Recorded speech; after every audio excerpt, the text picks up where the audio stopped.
और खटीमा से वन विभाग की कार्यप्रणाली पर सवाल खड़े होने वाला खबर आपको बता देते हैं। खटीमा वन रेंज के लालकोठी नाखदाल बीट में कथित अवैध पेड़ कटान के मामले में इसी दौरान 16 पेड़ों के काटने की पुष्टि हुई है।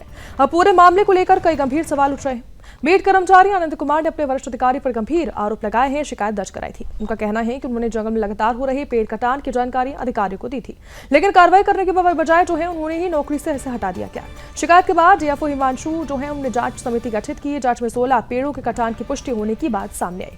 शिकायतकर्ता का यह भी आरोप है कि इस मामले में केवल निचले स्तर के कर्मचारी नहीं बल्कि अन्य जिम्मेदार अधिकारियों की भूमिका भी निष्पक्ष जांच होनी चाहिए और दोषियों पर सख्त कार्रवाई की जानी चाहिए। इसके साथ ही मामले को लेकर यह सवाल भी उठ रहा है कि अगर जंगल में इतने बड़े स्तर पर पेड़ों का कटान हो रहा था तो संबंधित अधिकारियों को इसकी जानकारियां क्यों नहीं दी गई। शिकायतकर्ता का यह भी दावा है कि किसी भी स्वतंत्र एजेंसियों से जांच कराई जाए तो फिर कटे हुए पेड़ों की संख्या और अधिक सामने आ सकती। वहीं हाल के दिनों में किलपुरा रेंज में आरा मशीन पर लकड़ी चरान और निगम के ट्रक से जुड़े मामलों का भी उल्लेख करते हुए जांच की पारदर्शिता पर सवाल उठाए जा रहे हैं। फिलहाल डीएफओ हिमांशु बागरा जो है उनका कहना है कि मामले की जानकारी अब उन्हें समय से दी गई है। प्रारंभिक कार्रवाई के तहत फॉरेस्ट गार्ड को निलंबित और फॉरेस्ट जो है उनको अटैच कर दिया गया है। साथ ही कर्मचारी की कथित लापरवाही की विस्तृत जांच के निर्देश दिए गए।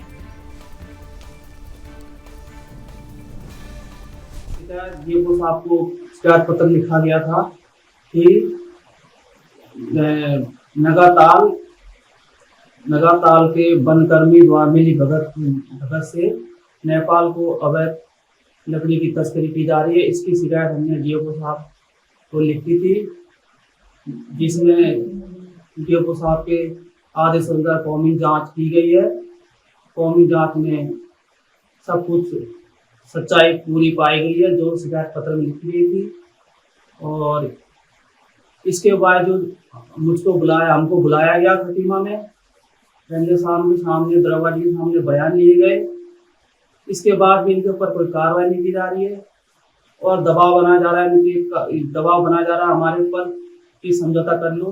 देखिए, नेपाल बॉर्डर पे हमारे खटीमा वन क्षेत्र का आरक्षित वन है, जहाँ पर कुछ शिकायतें प्राप्त हुई थी कि कुछ पेड़ वहाँ पर कटे गए, जिसकी सूचना जो संबंधित जो फील्ड के स्टाफ द्वारा रेंजर को और हमें नहीं दी गई थी। तो उसी के दृष्टिगत पेड़ कटने के बाद भी सूचना न देने के कारण से ऐसा मतलब लापरवाही उनके द्वारा की गई है।